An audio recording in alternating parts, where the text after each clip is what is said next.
Selamat hari Minggu untuk jemaat sekalian. Senang sekali kita kembali berjumpa dalam ibadah walaupun secara online. Dan pada minggu hari ini saya akan mengawali dengan membaca satu bagian dari firman Tuhan dari Matius 6. Saya akan mulai dari ayat yang ke-31. Sebab itu janganlah kamu khawatir dan berkata, apakah yang akan kami makan? Apakah yang akan kami minum? Apakah yang akan kami pakai? Semua itu dicari bangsa-bangsa yang tidak mengenal Allah. Akan tetapi Bapamu yang di surga tahu bahwa kamu memerlukan semuanya itu. Tetapi carilah dahulu kerajaan Allah dan kebenarannya, maka semuanya itu akan ditambahkan kepadamu. Sebab itu janganlah kamu khawatir akan hari besok, karena hari besok mempunyai kesusahannya sendiri. Kesusahan sehari cukuplah untuk sehari. Mari kita mengambil saat teduh.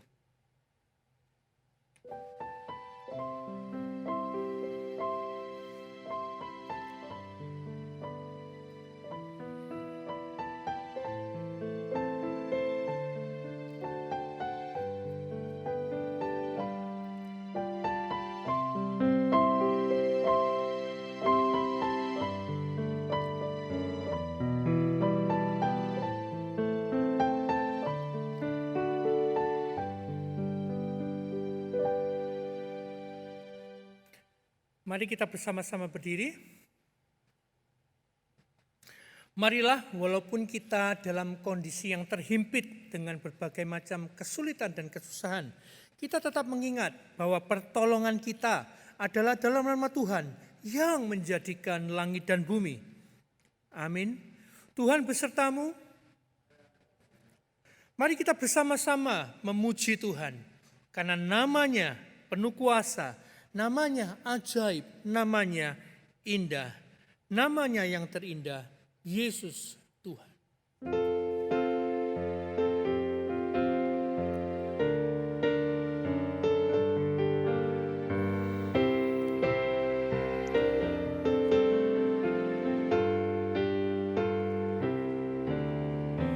Namanya terindah, namanya terindah, namanya terindah, Yesus Tuhan, Raja segala raja, pencipta semesta, namanya terindah, Yesus Tuhan,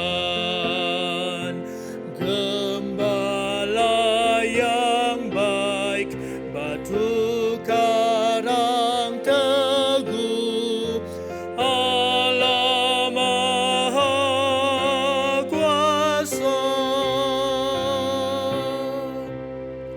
Sujud di depannya, kasihilah Dia, namanya terindah, Yesus Tuhan.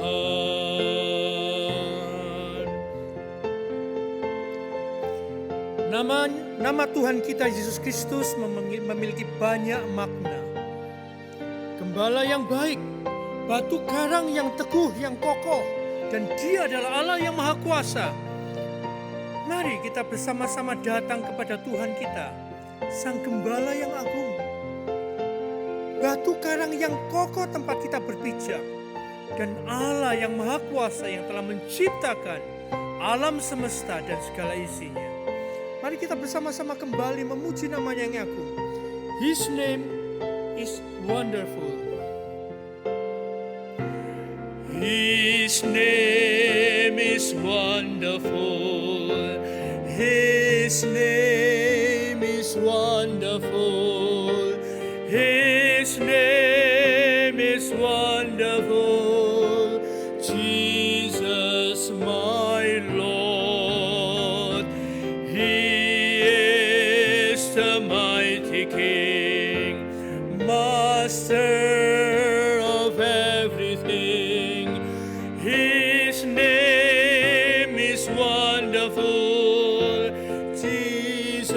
Jesus, my Lord. He's the good shepherd, the rock of all ages, Almighty God is He. Bow down before Him, love and adore Him. His name is wonderful, Jesus my Lord. Gemetarlah hai bumi di hadapan Tuhan, di hadapan Allah Yakub, yang mengubah gunung batu menjadi kolam air dan batu yang keras menjadi mata air. Jemaat kami persilakan duduk kembali. Kunci keberhasilan kita untuk mengatasi kesulitan yang sedang kita hadapi, kalau di awal ibadah tadi, yaitu mengenal siapa Allah kita. Dari nama-nama Yesus kita mengenal siapa Allah. Dan pengenalan ini harus merupakan suatu pengenalan yang pribadi. Dengan demikian, terjadi suatu persekutuan yang erat, yang hangat, yang intim antara kita dengan Tuhan kita. Disitulah kunci keberhasilan kita melewati masa-masa sulit ini. Mari dengan pujian berikut ini kita berdoa kepada Tuhan, supaya kiranya Tuhan selalu tinggal di dalam hati kita, sehingga dengan demikian kita dimampukan untuk menghidupi hidup kita yang sulit pada masa-masa seperti ini. Oh Tuhan, tinggallah di hatiku.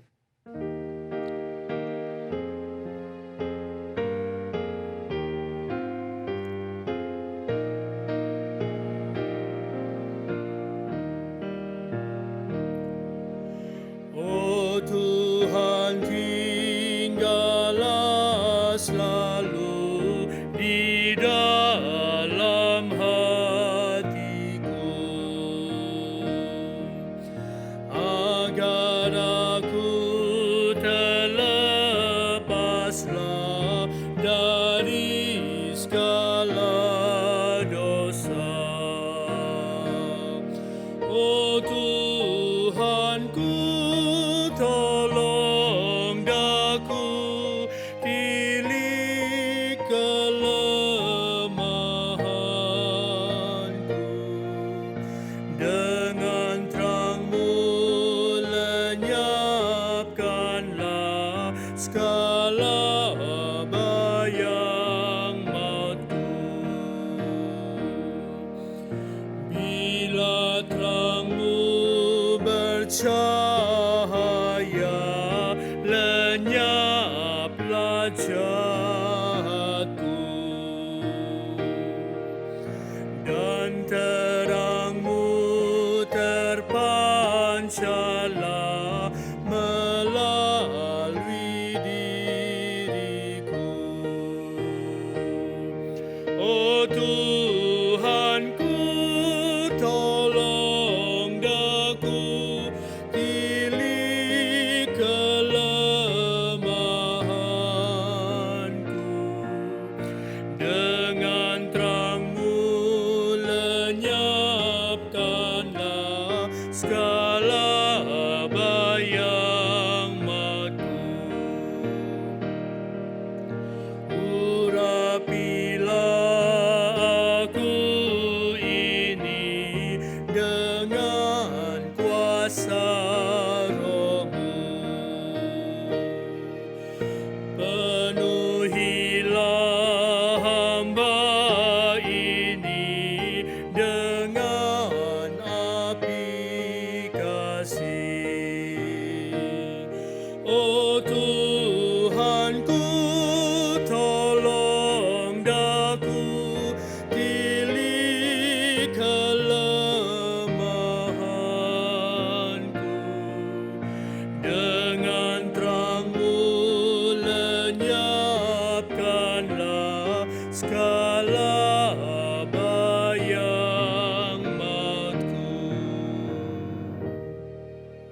kalau kita melihat frase yang terakhir, bayang mautku.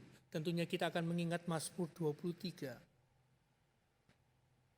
Di situ dikatakan bahwa bahkan ketika kita berjalan di lembah bayang-bayang maut, in the valley of the shadow of death, suatu gambaran yang demikian mencekam ketika seorang manusia tinggal berhadapan dengan ajalnya. Itulah yang digambarkan dengan ekspresi lembah bayang-bayang maut. Di situ kondisi yang paling menakutkan mungkin bagi seorang manusia ketika dia sedang berhadapan dengan ajalnya. Tapi ingat, dalam kondisi yang seperti itu pun Tuhan tetap gembala kita, tetap memimpin kita. Sebab itu senantiasa kita percaya, bersandar dan mengenal Tuhan kita. Mari kita berdoa. Bapa di surga, ampunilah setiap kami jika dalam hidup kami mungkin karena tekanan dan situasi yang sulit yang kami hadapi, kami lupa untuk terus berjalan di dalam suatu proses untuk mengenal Engkau lebih dalam lagi ya Tuhan. Dan firman-Mu yang tadi kami baca, kami dengarkan telah mengingatkan kami bahwa dengan kami mengenal Engkau, maka kami tidak akan menjadi khawatir akan hidup ini. Ampunilah kami ya Tuhan. Kalau kami lupa atau bahkan meninggalkan proses kami di dalam mengenal Engkau sebagai Tuhan kami. Perbaharui kami ya Tuhan. Sehingga semakin hari kami terus setia di dalam proses itu untuk semakin mengenal Engkau secara pribadi. Bukan hanya mengenal secara kognitif saja, dengan akal kami saja, dengan pengertian kami saja. Tapi dengan kesungguhan kami sungguh-sungguh mengenal Engkau dan bahkan mengenal apa yang menjadi isi hati. Bapa, dengarkanlah doa kami yang kami naikkan hanya dalam nama Tuhan Yesus. Amin. Kami undang jemaat untuk berdiri. Kita akan mendengarkan dua ayat firman Tuhan. Maka sebagai bentuk respek atau hormat kita kepada firman Tuhan, kita berdiri. Berita anugerah dari Roma 8 ayat yang kedua. Roh yang memberi hidup telah memerdekakan kamu dalam Kristus dari hukum dosa dan hukum maut. Roh Tuhan telah memberikan kita hidup dan telah memerdekakan kita. Oleh sebab itu kita merdeka untuk semakin mengenal Tuhan. Kita dimerdekakan untuk semakin menekuni, mempelajari firman Tuhan. Dan bahkan untuk mencari apa isi hati Tuhan. Kita baca bersama-sama Kisah Rasul 2, 44-45 sebagai petunjuk hidup baru. 1, 2, 3. Dan semua orang yang telah menjadi percaya tetap bersatu, dan segala kepunyaan mereka adalah kepunyaan bersama.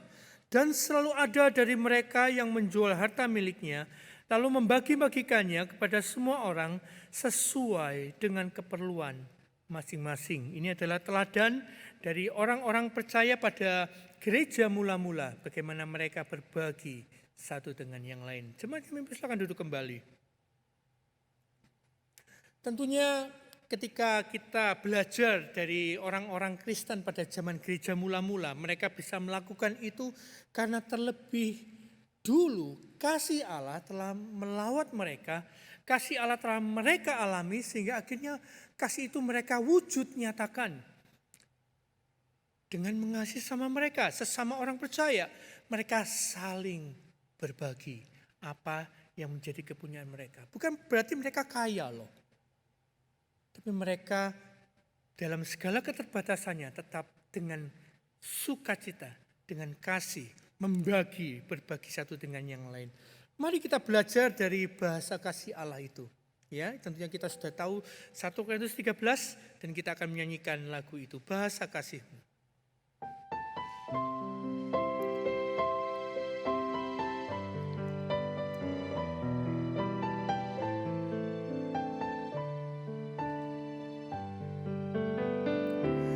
kasih itu lemah lembut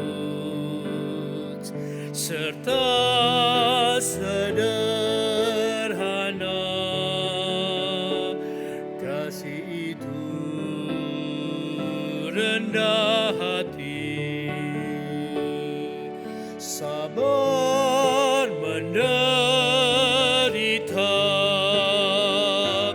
Ajarilah kami bahasa kasih-Mu, agar kami dekat padamu ya Tuhanku.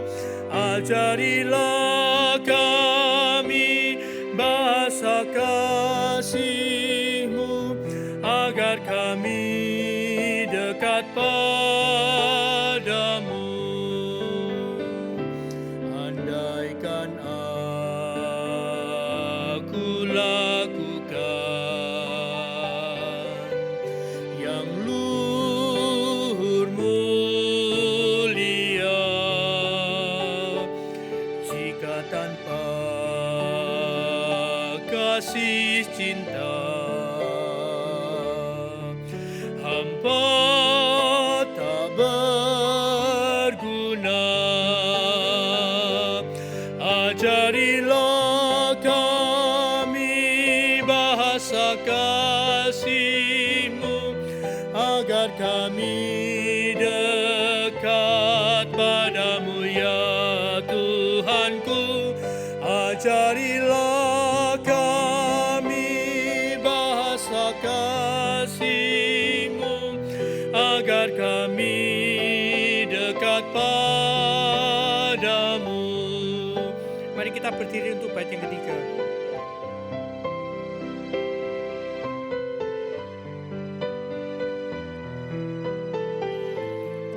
Andaikan aku dermakan segala milikku. Andaikan aku dermakan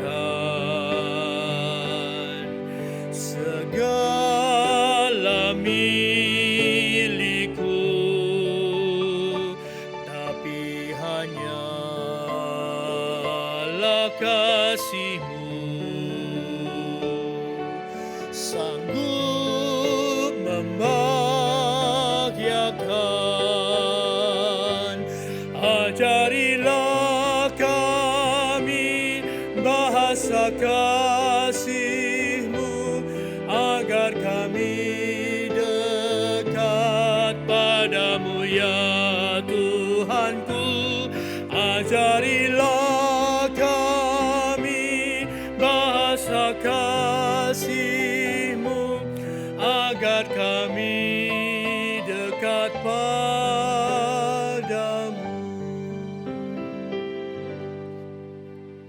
Dengan tetap berdiri, marilah kita bersama-sama mengikrarkan pengakuan iman kita, seturut dengan pengakuan iman rasuli. Aku percaya kepada Allah, Bapa yang Maha Kuasa, Khalik langit dan bumi, dan kepada Yesus Kristus, Anaknya yang tunggal Tuhan kita, yang digandung dari Roh Kudus, lahir dari anak darah Maria, yang menderita sengsara di bawah pemerintahan Pontius Pilatus, disalibkan, mati dan dikuburkan, turun ke dalam kerajaan maut. Pada hari yang ketiga, bangkit pula di antara orang mati, naik ke surga, duduk sebelah kanan Allah, Bapa yang Maha Kuasa, dan dari sana Ia akan datang untuk menghakimi orang hidup dan yang mati. Aku percaya pada Roh Kudus, gereja yang kudus dan am, persekutuan orang kudus, pengampunan dosa, kebangkitan tubuh, dan hidup yang kekal. Amin. Jemaat kami persilakan duduk kembali. Dan sembari kita duduk, marilah kita bersama-sama menyatukan hati kita di dalam doa syafaat. Mari kita berdoa. Tuhan, saat ini kami datang kepadamu ya Tuhan, saatnya bagi kami tidak hanya melihat kepada diri kami sendiri ya Tuhan, tapi kami juga perlu memperhatikan orang-orang lain. Bapa, kami berdoa khususnya mereka yang kehidupan perekonomian mereka begitu terguncang akibat pandemi ini ya Tuhan. Kami bersyukur kalau pemerintah kami terus berupaya dengan sekuat tenaga mereka untuk menolong mereka yang menderita, yang kesulitan secara ekonomi ini ya Tuhan. Bapa, tetapi juga mungkin pertolongan pemerintah kami belum begitu bisa menolong mereka 100%, tetapi ya Tuhan, kiranya Engkau juga terus memperhatikan kesulitan-kesulitan mereka dan kemudian juga terus membukakan jalan bagi mereka untuk mereka boleh menemukan income tambahan supaya kebutuhan sehari-hari mereka boleh tercukupi. Kami juga berdoa ya Tuhan untuk pemerintah kami yang juga mungkin mengalami ketakutan karena Indonesia mulai menghadapi atau sudah akan memasuki masa resesi ekonomi. Itu yang dikatakan pemerintah kami ya Tuhan. Tapi Tuhan, kami percayakan semua ke dalam tangan-Mu ya Tuhan, karena Engkau adalah Tuhan yang menguasai sejarah umat manusia, menguasai setiap bangsa, setiap negara, setiap kerajaan. Bahkan Engkau menguasai sejarah umat manusia dari dulu, sekarang, bahkan yang akan datang. Bapa, kami percaya bahwa Engkau akan berkehendak atas bangsa kami dan kiranya Engkau memberikan hikmat kepada pemerintah kami. Walaupun mungkin resesi itu akan datang, tapi Tuhan kiranya Engkau boleh memberikan hikmat pada pemerintah kami untuk boleh berupaya semaksimal mungkin agar resesi ini boleh dielakkan, atau mungkin resesi ini kalaupun terjadi tidaklah begitu berdampak pada bangsa kami ya Tuhan. Dan terakhir, kami berdoa juga untuk upaya-upaya untuk menemukan vaksin yang paling cocok untuk mengatasi masalah pandemi ini ya Tuhan. Kami berdoa untuk proses-proses uji klinis yang masih dilakukan dan kiranya proses ini pun doa kami boleh berjalan dengan baik dan menghasilkan hasil yang terbaik ya Tuhan. Sehingga vaksin boleh segera ditemukan dan ini pun tentunya akan banyak meringankan derita seluruh umat manusia di dunia akibat pandemi COVID-19 ini ya Tuhan. Bapa, dengarkanlah segala seruan doa kami yang kami naikkan hanya dalam nama Tuhan Yesus. Amin.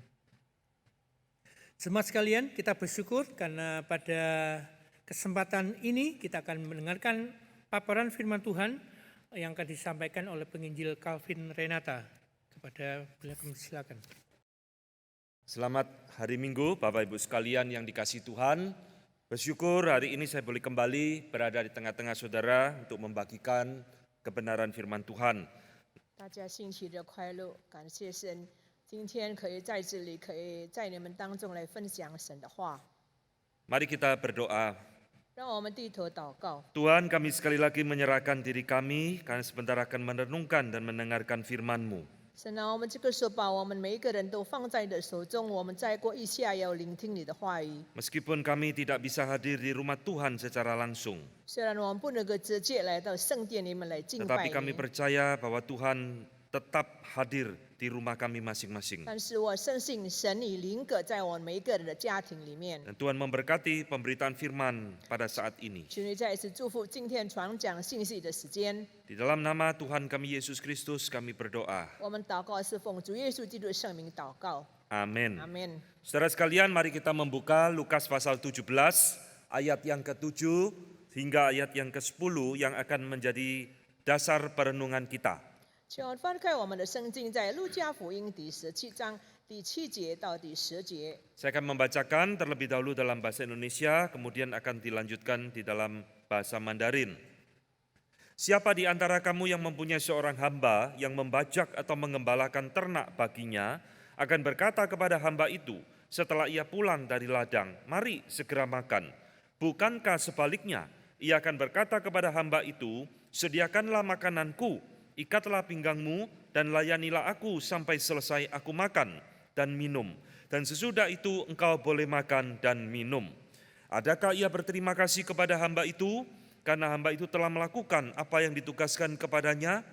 Demikian jugalah kamu, apabila kamu telah melakukan segala sesuatu yang ditugaskan kepadamu, hendaklah kamu berkata, kami adalah hamba-hamba yang tidak berguna. Kami hanya melakukan apa yang harus kami lakukan. 第7节，你们谁有仆人耕田，耕地或是放羊从田里回来，就对他说：“你快来坐下吃饭呢？岂不是对他说：你给我预备晚饭，束上带子，伺候我。等我伺候完了，你才可以伺候吗？仆人照所吩咐的去做，主人还谢谢他吗？这样你们做完了一切所吩咐的，只当说我们是无用的仆人，所做的本是我们应份做的。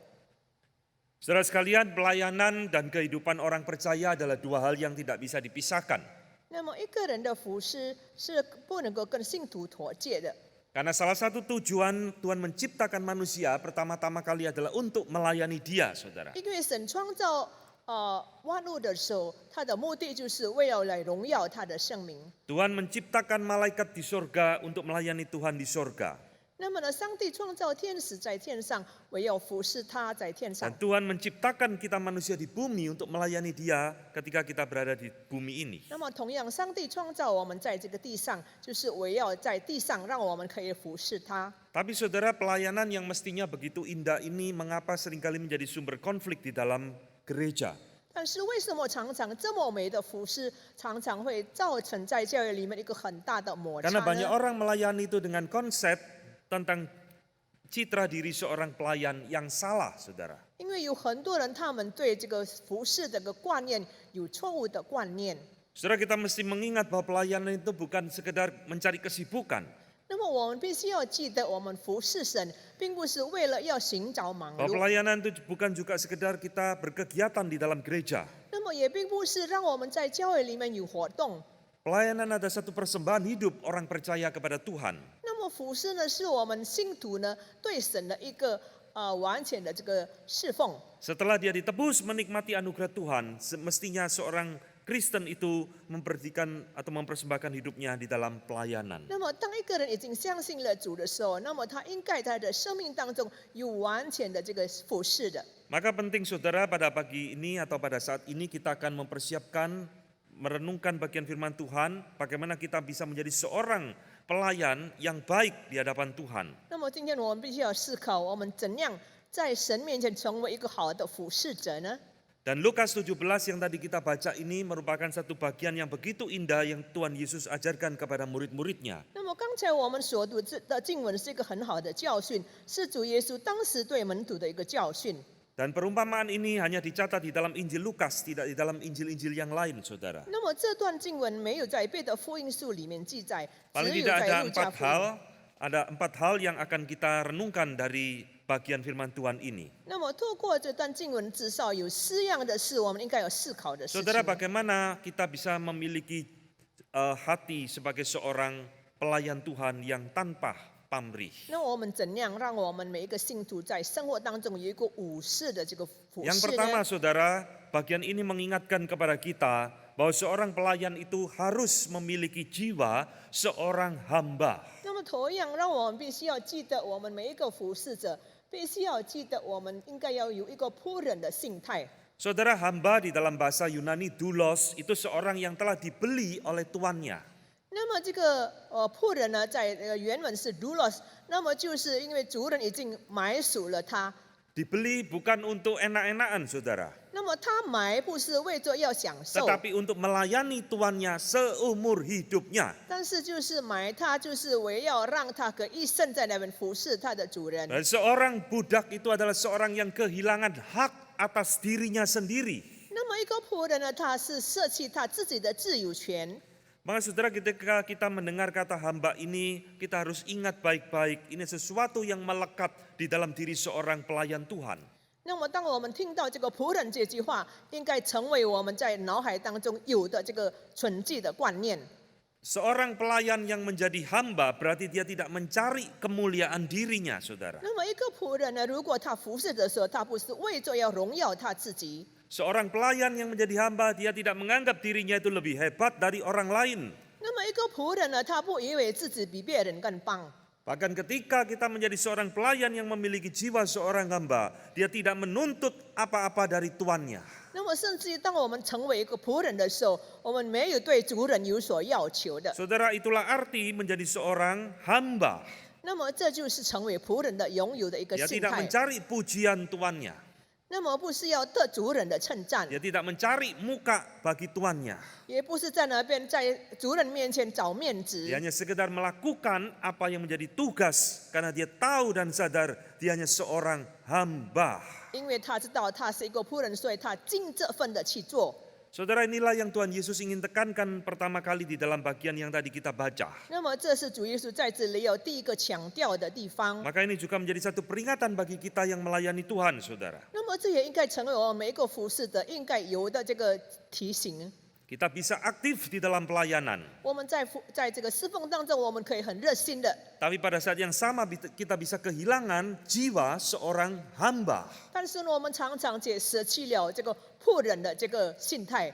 Saudara, inilah kira-kira yang terjadi di dalam diri murid-murid Tuhan Yesus. 那么这也是当时在门徒当中所存有的这个所发生的心态。 Di dalam Markus 9 ayat 33, saudara. 在马可福音第9章第 Para 33节， murid-murid itu bertengkar satu dengan yang lain, siapa yang terhebat di antara mereka. 那么那个时候门徒们在那边彼此辩论，在他们当中谁最大呢？ Mereka melayani tapi mereka tidak memiliki jiwa sebagai seorang hamba.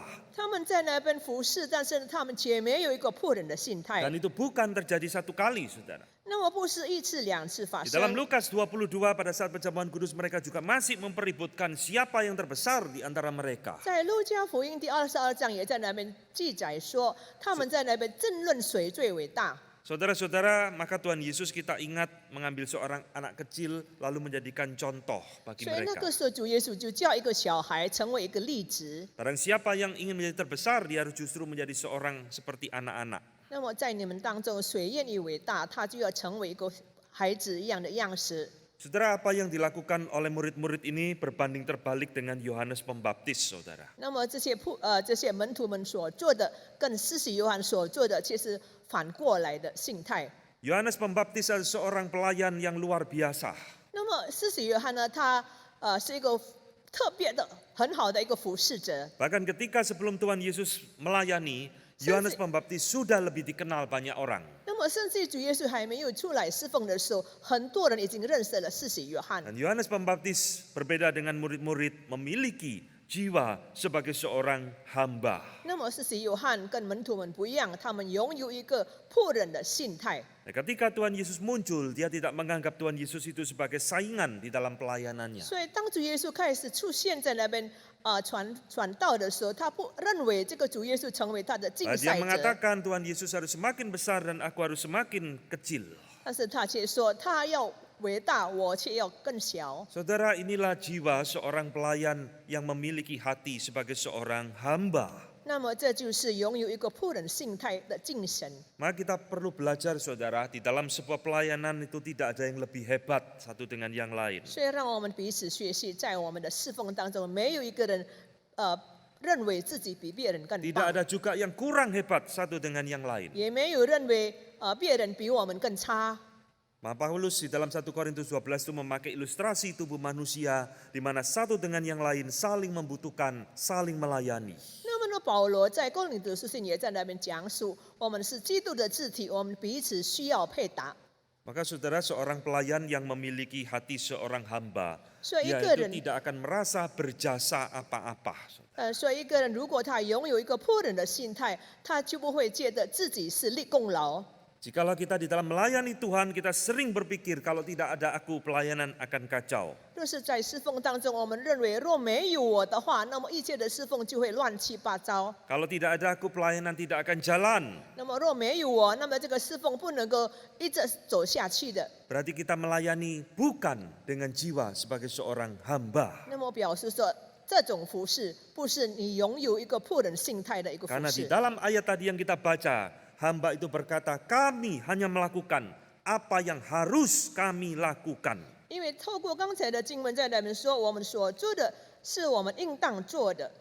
Saudara-saudara, di dalam hidup kita melayani Tuhan ini, 在我们服侍神的这个生活当中呢， kita perlu melatih akan kerohanian kita terus-menerus, saudara. 我们必须要不断的在那边锻炼我们属灵的生命。 Karena sebagai orang yang berdosa, 因为我们成为一个罪人， kita seringkali memiliki kecenderungan hati untuk menjadi orang yang sombong di hadapan Tuhan. 许多时候我们常常造成我们在神面前成为一个骄傲的人。 Kita lebih senang melayani dengan jiwa sebagai seorang bos daripada seorang hamba. 我们更喜欢带着一个老板的身份，比起带着仆人的身份。 Maka kita harus ingat saudara, dimanapun Tuhan menempatkan kita di dalam sebuah pelayanan. 所以让我们记得，不论神把你放在任何处的这个侍奉当中， Jabatan di dalam pelayanan itu hanya sebuah atribut semata-mata. Saudara. 那么你的侍奉的这个位置呢，这个就是只是一个记号而已。 Entahkah kita ditempatkan di posisi yang dianggap penting atau yang dianggap kurang penting. 不论你所处的位置是高位或者是不太重要的地位， Semua itu tidak terlalu masalah bagi orang yang memiliki hati seorang hamba. 若是你拥有仆人的心态，一切都毫无所谓的。 Bagi yang penting di dalam hatinya adalah mengabdi kepada tuannya dimanapun dia ditempatkan. 最重要的就是他无论处在何处，他能够在那边忠心的服侍他的主 Saudara, 人。 inilah hal pertama yang bisa kita pelajari di dalam Lukas 17 tadi, saudara. 那么这是透过刚才路加福音第7章我们所吸取的教 Yang 训。 kedua, kalau saudara memperhatikan di dalam kisah itu kita menemukan kebenaran bagaimana kita bisa melayani tanpa memikirkan pamrih. 那么接下来我们必须要知道，我们的服侍应该要成为武士的服侍呢，应该要有怎样的第二个秘诀呢？ Saudara perhatikan di dalam perumpamaan itu Tuhan Yesus memberikan satu gambaran pelayan yang mencintai tuannya.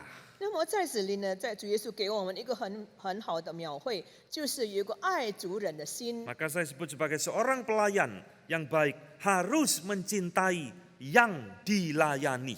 所以呢，成为一个好的服侍者，我们必须要爱我们所服侍的那个人。 Saudara, ini satu kebenaran rohani yang begitu penting, saudara. 那么这个在主领的生命当中是一个很重要的一个教训。 Kadang kita terlalu sibuk melayani sampai kita lupa siapa yang kita layani. 许多时候我们忙于服侍，但是呢，我们常常忘记了我们所服侍的是谁。 Kadang kita melayani bisa melayani diri kita sendiri sebetulnya. 那么呢，其实呢，我们所服侍的不是神，而是我们自己。 Tetapi di dalam perumpamaan ini kita melihat pelayan ini adalah pelayan yang berhasil melayani tuannya. 但是在这里，我们所读的经文就是这个仆人呢，他的侍奉呢，是一 Mengapa, 个 saudara? 很成功的服侍。为什么呢？ Karena dia mengenal dan mencintai tuannya. 因为他认识他的主人，也爱他的主人。 Hamba yang baik itu memahami watak tuannya. 那么一个好的仆人呢，他是了解他的仆人的个性， Hamba yang baik itu mengerti isi hati tuannya.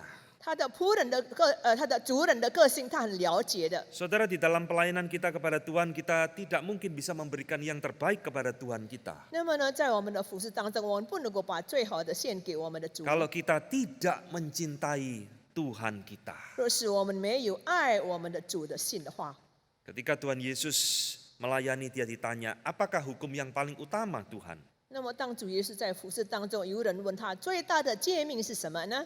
Tuhan jawab dengan satu kalimat yang sederhana sebenarnya. 那么那个时候，主耶稣回答一个很简单的话语： Kasihilah Tuhan Allahmu dengan segenap jiwamu, akal budimu, kekuatanmu. 你要尽心、尽心、尽力爱主你的上帝。 Saudara, ini juga adalah menjadi rahasia keberhasilan seorang pelayan Tuhan. 这也是成为一个服侍者的一个成功的秘诀。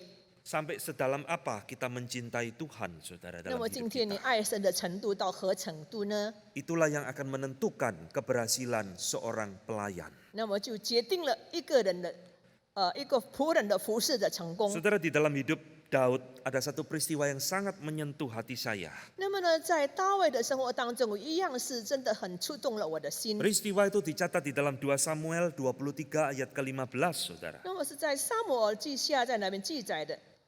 Di dalam peristiwa itu Daud ngomong dengan dirinya sendiri. 那么在那个事件当中，大卫跟自己说： Sekiranya ada orang yang memberi aku air minum dari perigi di Bethlehem, aku akan senang sekali. 那么若是有人拿这个伯利恒的水给我喝，我是多么的喜欢，多么的高兴。 Saudara, ini terjadi di dalam peristiwa peperangan dengan bangsa Filistin. 那么是那个时候大卫跟非利士人打仗的时期。 Daud itu begitu kangen dengan kota asalnya Bethlehem, saudara. 那么他多么的想望这个他所喜爱的城市就是伯利恒。 Dan dia merindukan minum air dari sumur yang ada di kota Bethlehem itu. 所以呢，他很想科莫能够得到伯利恒城里的这个 Saudara 水 yang 喝。 luar biasa di dalam ayat ke-16, 3 jenderalnya Daud itu mendengar perkataannya Daud.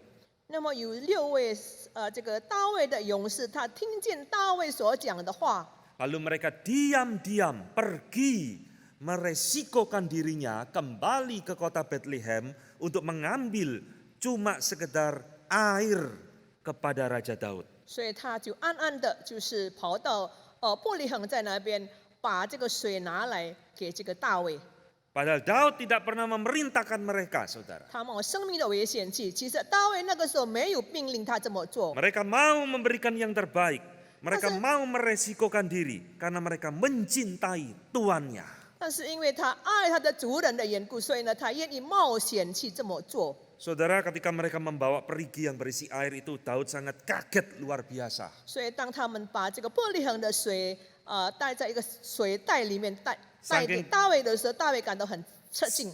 Saking kagetnya sampai Daud tidak berani meminum, justru malah membuang air itu karena Daud merasa tidak layak meminum air tersebut. 因为他吃惊，所以他也不敢喝那个水，因为他不配来喝那个水。 Tapi hari ini kita belajar satu kebenaran penting dari kisah-kisah seperti ini, 但是 saudara. 呢，透过这些事件，让我们学习功课。 Kalau engkau tidak mencintai Tuhanmu dengan segenap hatimu, 若是你没有真心爱主你的上帝的话， maka jangan harap Tuhan akan memberkati pelayanan kita, saudara. 那么你休想上帝要祝福你的侍奉。 Saudara-saudara, kalau orang sudah mencintai Tuhan dengan luar biasa, dia akan melakukan apapun yang menurut ukuran mata manusia tidak masuk akal. 所以一个人如果真正爱主的话，他会做那一些人看来不能够合他的逻辑的那个做法去做。 Saudara, kenapa David Livingstone meninggalkan Inggris dan menjadi misionari di Afrika sampai mati di sana? 那么你也可以相信，有那些宣教士，他们离开他们所在之地，他们到在那边到别的国家去宣教， Demikian 会 juga 做去宣教 dengan。Hudson Taylor juga meninggalkan tanah airnya pergi menjadi misionari di China. 还有呢，戴特生牧师他也离开他的地方，他到中国去做宣教士。 Karena mereka mencintai Tuhan lebih dari apapun dalam hidup mereka. 因为他们在他的生命当中，他爱主胜过爱一切。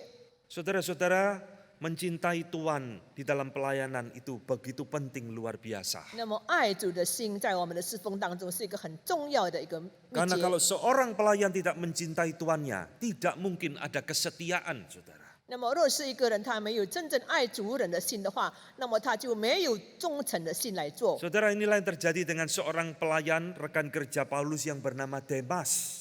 那么讲到有一个人叫 Demas 的，他所做的事情。 Paulus mengatakan Demas meninggalkan aku, meninggalkan pelayanan karena dia lebih mencintai dunia. 那么他离开他那么呢，大卫说呢，因为他更爱这个世界。 Karena tanpa mencintai Tuhan yang kita layani, kita tidak mungkin ada kesetiaan di dalam pelayanan 因为 kita. 若没有爱他的主人的心，那么就不可能造成我们在侍奉当中忠诚的去做。 Saudara, kalau kita tidak mencintai Tuhan kita di dalam pelayanan kita, di dalam pelayanan pasti tidak ada kesungguhan di dalam melayani. 若是我们没有真正爱主人的心，那么在侍奉当中，我们不能够真正的去做侍 Saudara, 奉。 inilah yang terjadi di dalam hidupnya Raja Saul, saudara. 也是在扫罗王生命当中所发生的事 Saul 情。 menjadi contoh bagaimana dia melayani Tuhan menurut ukurannya dia sendiri. 那么呢，扫罗他按照他自己所定的，在那边去做他的 Tidak ada 工作， kesungguhan, ketaatan kepada tuannya. 他没有对他的主人一个忠诚的心， Melayani asal-asalan. 那么他就这样随随便便、马马虎虎的去服侍。 Maka saudara lihat ketika seorang pelayan tidak memiliki hati yang mencintai tuannya, 那么若是一个服侍者，他没有个真正爱主人的心的话， pasti di dalam diri pelayan itu tidak mungkin ada kerelaan hati yang mau berkorban.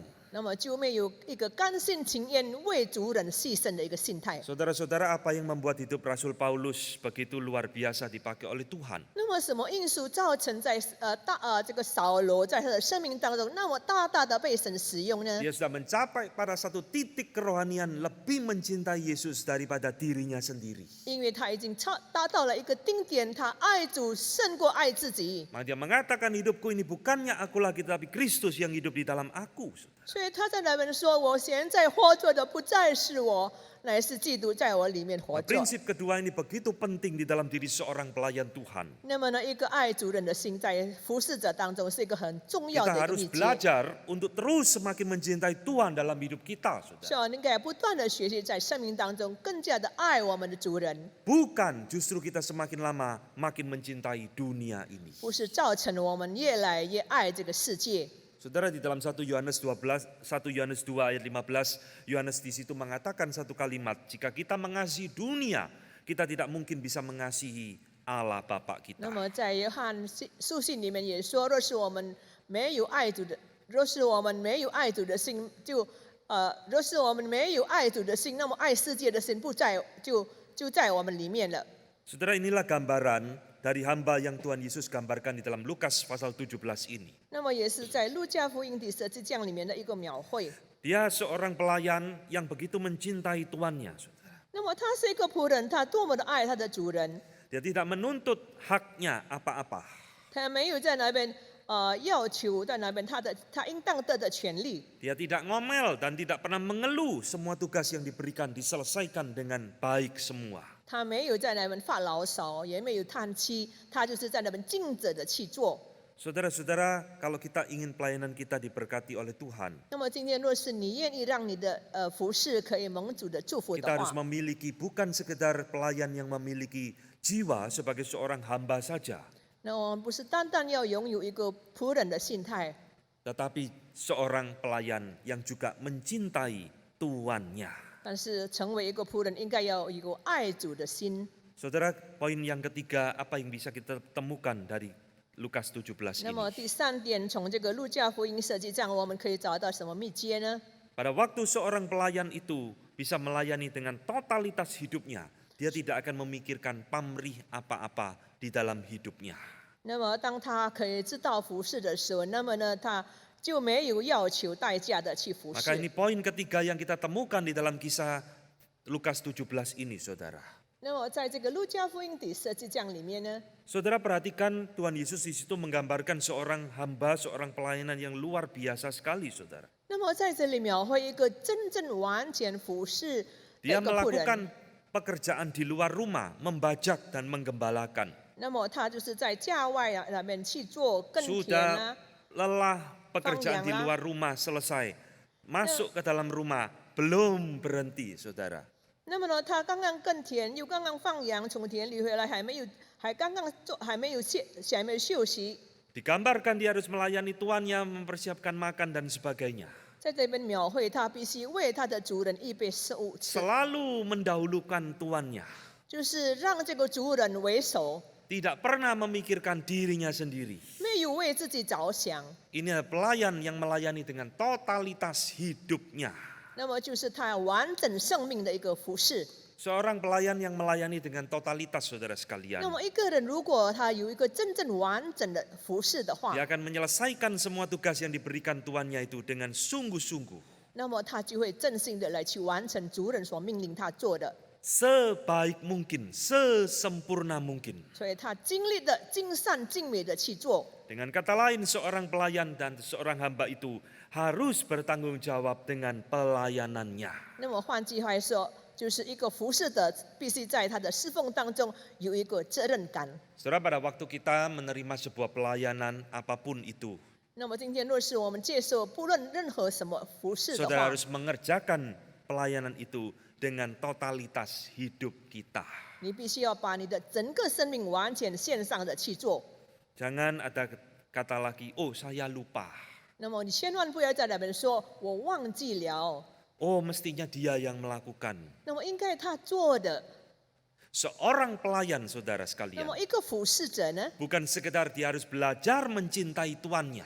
那么不是单单他应该要学习在那边爱 Dia 主 harus 人， belajar mencintai pelayanan yang dipercayakan kepadanya. 那么他也必须爱上帝所信任他去做的每一样服侍。 Saudara, inilah rahasia kesuksesan pelayan di dalam Lukas pasal 17 ini, saudara. 那么这就是在这里在路加福音第17章里面所讲述的第 Bukankah 三个 Tuhan 秘 Yesus 诀。 berkata, kalau engkau setia kepada perkara kecil, engkau akan diberikan perkara yang lebih besar. 那么若是你在小事上忠心的话，那么他要把大的事情叫 Dan 你去做。 pelayan di dalam Lukas 17 ini menjadi contoh teladan bagi kita hari ini.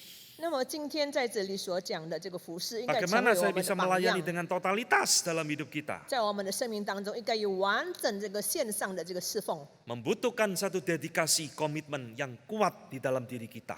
那么需要在我们的生命当中一个敬重的、尽责的去做。 Saudara-saudara, Nehemia ketika dipanggil Tuhan untuk menyelesaikan atau membangun tembok Yerusalem yang roboh. 那么尼西米当他得做神的使命，叫他去重建已经毁坏的城墙的时候， Saudara membaca kisah Nehemia ini orang yang luar biasa, saudara. 那么你会读到这个尼西米记，你会看到一个很特别的一个人物。 Jangan pikir, oh ini membangun tembok rumah yang roboh, ayo panggil tukang-tukang, dia jadi mandor lalu bangun tembok selesai. Tidak, 那么你 saudara. 千万不要以为，那么呢，这是建筑物罢了，很平常的叫几个工人，你在那边监督工人去做就是好了吧？ Dia membangun tembok Yerusalem ini dengan segala rintangan, halangan, dirobohkan oleh musuh-musuhnya, dibangun kembali oleh Nehemia dan seterusnya. 那么他带着很多的挣扎，必须要面对仇敌的攻击等等，把这个城墙完全毁掉，以后再重建。 Nehemia melayani dengan totalitas, memberikan yang terbaik untuk Tuhan. 所以呢，他有一个完整的这个线上他的生命，他完全的在那边去服侍神。 Saudara-saudara, mengapa pelayanan kita atau pelayanan orang lain kalau kita melihat tidak memiliki dampak yang besar di dalam kehidupannya? 那么今天你会看到有很多人的服侍，为什么没有起一个很大的影响力呢？ Kemungkinan dia tidak melayani dengan totalitas dan kesungguhan di dalam hatinya. 可能他没有在心里面一个完整线上的一个心态。 Saudara-saudara, seorang pelayan yang melayani Tuhan, mencintai Tuhan, mencintai pelayanannya, dia tidak akan kendor semangat di dalam melayani Tuhan. 那么一个人如果他有真正的服侍的心的话，他就不可能在他的服侍当中投卸下来。 Paulus di dalam pelayanannya, dia terus melayani dengan totalitas di dalam kehidupannya, saudara. 那么呢，保罗在他的侍奉当中，他有一个完整线上的一个服侍。 Paulus membayar harga yang begitu besar dalam hidupnya karena dia melayani Tuhan, mencintai Tuhannya dengan totalitas. 他那么献上他的生命，付完全的代价，爱主人的心，因为他有一个完整奉献的生命。 Saudara, inilah yang harus ada di dalam diri kita kalau kita ingin melayani Tuhan tanpa memikirkan pamrih apapun. 那么这是我们应该拥有的心态。如果你今天很想望在你的服侍当中有一个武士的侍奉的话 Dan，yang keempat yang kita pelajari dari Lukas 17 ini, saudara. Seorang pelayan yang melayani tuannya, dia tidak pernah memikirkan upahnya. 那么第四样，一个服侍者他应该不在那边想着他所得的回报。 Saudara, di dalam hidup murid-murid Tuhan Yesus, ketika mereka pertama kali melayani Tuhan, mereka melayani dengan jiwa dagang, saudara. 那么在主耶稣门徒的侍奉当中，当他们服侍主耶稣的时候，他们是带着一个商人的心态来服侍。 Kami ini telah meninggalkan segala sesuatu yang kami miliki untuk mengikut Engkau. 我们已经 Sekarang 放， apa yang kami peroleh? 那我们已经放下一切，在那边跟随你。那么现在我们可以得做什么呢？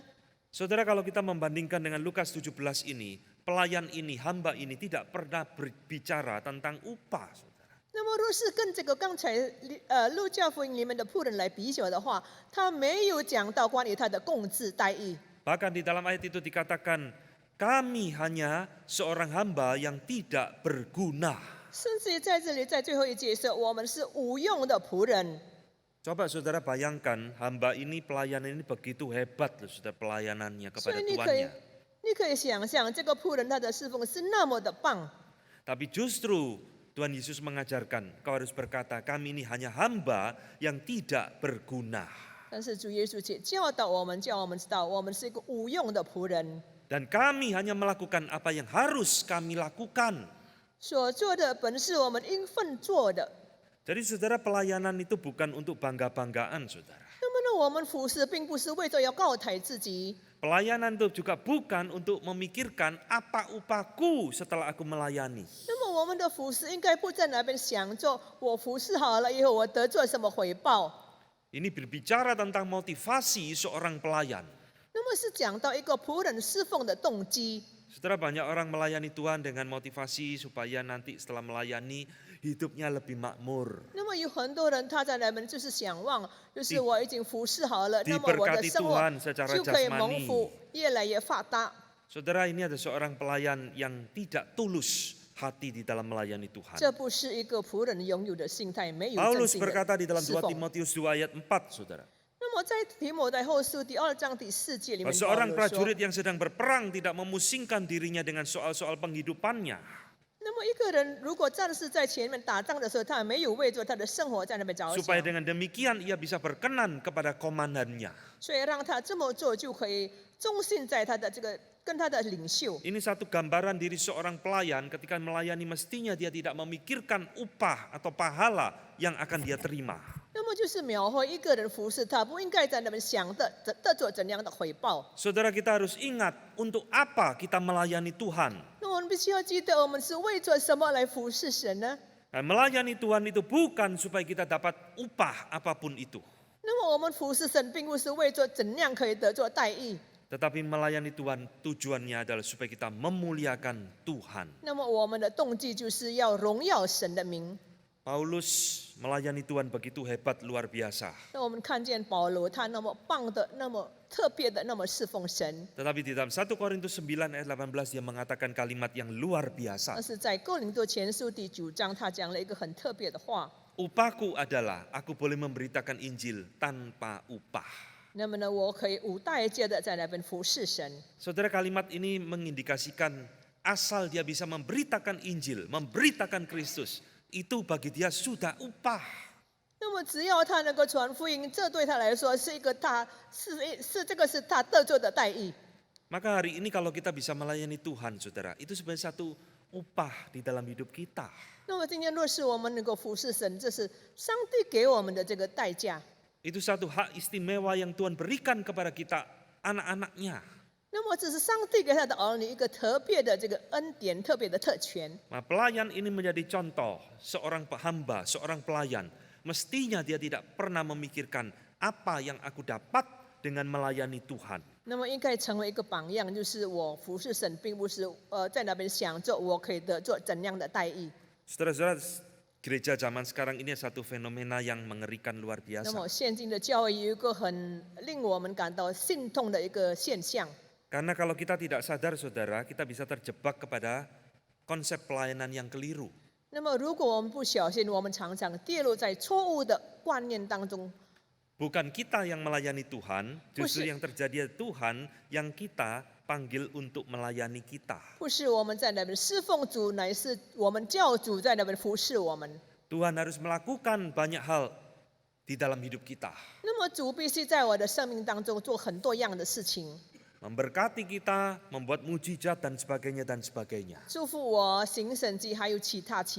Saudara, ini sesuatu yang berbahaya di dalam kehidupan seorang pelayan Tuhan. 那么这是常常在信徒的生活当中一个很危险的心态 Dan 的。 hari ini kita telah belajar 4 prinsip bagaimana kita harus melayani Tuhan kita. 那么今天有4个原则，我们怎样来去服侍我们的主？ Nah, saya harap khotbah yang singkat ini boleh mengingatkan, membangkitkan diri kita kembali dengan semangat yang baru di dalam melayani Tuhan. 但愿神透过这4段能够再一次提醒我们，也帮助我们再一次苏醒我们服侍的这个心态。 Dan Tuhan boleh memberkati pelayanan kita masing-masing apapun itu.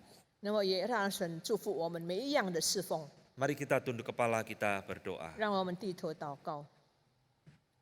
Bapa di dalam surga, kami bersyukur atas firman-Mu. 天父，我为着你的话语，我们感谢你。 Nah, Tuhan mengingatkan kepada kami apa itu arti seorang hamba. 你再一次提醒我们，叫我们知道我们仆人的这个意思是什么， Dan Tuhan juga mengingatkan kepada kami 也再一次 bagaimana melayani 也再一 Engkau. 次提醒我们应该有怎样的信在那边去服侍你。 Tuhan, biarlah firman-Mu hari ini tidak berlalu dengan sia-sia di dalam hidup kami. 但愿神帮助你的话语不至随流失去， Dan kami boleh melanjutkan kehidupan dan pelayanan kami dengan jiwa dan hati yang baru di hadapan Tuhan. 让我们在你面前拥有一个新的心态来服侍 Tuhan, 神。 ampuni kami kalau kami selama ini keliru melayani Engkau. 神啊，求你饶恕我们，如果在这些日子当中，我们对侍奉的态 Kami 度错了 melayani，untuk kepentingan mencari pujian dan sebagainya. 我们常常为着自己要得人的称赞来做。 Biarlah Tuhan memurnikan motivasi kami 但愿 masing-masing. 神你再一次接近我们， Di 顺 dalam 境 nama 我们的侍 Tuhan 奉。 Yesus kami berdoa. 我们祷告是奉主耶稣基督的圣名祷告， Amin. 阿门。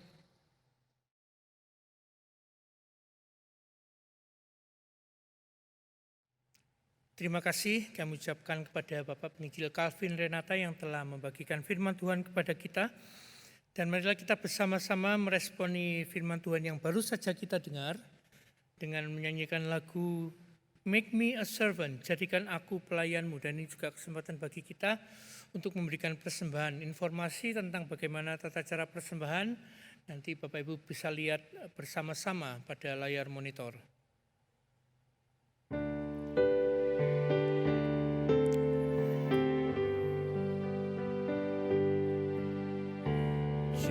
Jadikan aku pelayanmu, biar ku angkat mereka yang lemah, dengar seruan doa hatiku, jadikan aku hamba-Mu Tuhan, pelayanmu sekarang. Sekali lagi kita menyanyikannya. Jadikan aku pelayanmu, biar ku angkat mereka yang lemah, dengar seruan doa hatiku, jadikan aku hamba-Mu Tuhan, pelayanmu sekarang.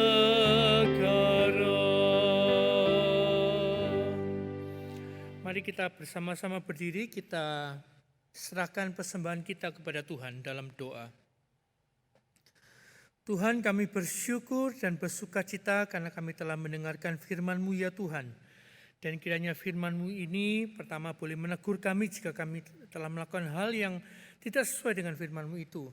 Dan yang kedua, boleh mengingatkan kami dan menuntun kami bagaimana kami terus meningkatkan tingkat kasih kami kepadamu ya Tuhan sebagai dasar dan sebagai hal yang mendasar ketika kami melayani Engkau dan melayani sama kami ya Tuhan. Bapa, kami juga menyerahkan persembahan kami sebagai ungkapan syukur kami kepadamu ya Tuhan, karena Engkau yang terlebih dulu senantiasa memberkati kami, bahkan dalam situasi yang sulit seperti ini. Dan kiranya ucapan syukur kami ini boleh menjadi suatu persembahan yang harum kepadamu ya Tuhan.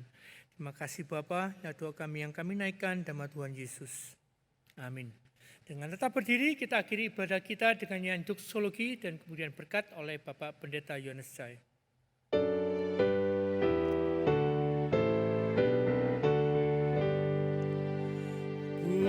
Puji Allah Bapa Putra, puji Allah Roh Kudus, ketiganya yang esa.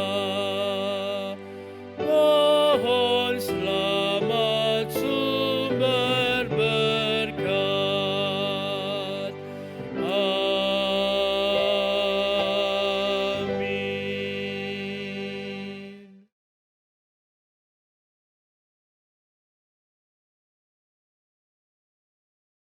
Jemaat yang terkasih, mari kita bersama-sama mengakhiri ibadah kita dan saya mengajak kita untuk mengarahkan hati kita kepada Allah Tritunggal dan kita menerima berkat-Nya. Kiranya Allah Bapa, Allah Anak dan Allah Roh Kudus boleh senantiasa menolong kita untuk mengerti siapakah diri kita, siapakah Tuhan yang dilayani dan memampukan kita memiliki sikap pelayanan tanpa pamrih, sikap pelayanan yang totalitas, pelayanan yang bermotivasi yang benar untuk kemuliaan nama-Mu. Dan kiranya berkat dari Allah Tritunggal boleh mengalir di dalam kehidupan kita, kami semuanya dari sekarang ini sampai selama-lamanya. Amin. Amin.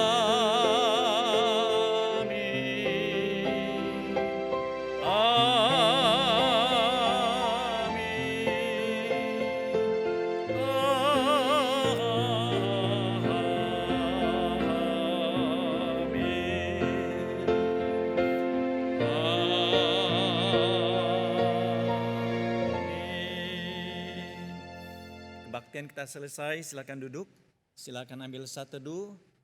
Kiranya Tuhan memberkati. Selamat hari Minggu. Amin.